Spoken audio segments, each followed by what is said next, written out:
You guys, let me show you how to cut the lower part of this gown. Basically, this is just a long, straight penciled gown that was attached to the bustier top and it became a gown. Okay, so I worked with this shiny face satin, and from the top, I marked the length of my long skirt.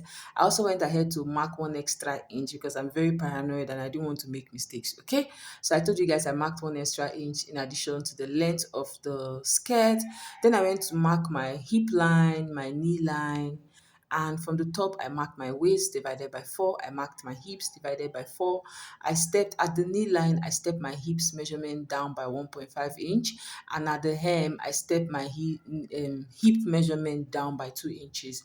So after doing this, the next thing I went ahead to do was to connect my markings together, as you can see.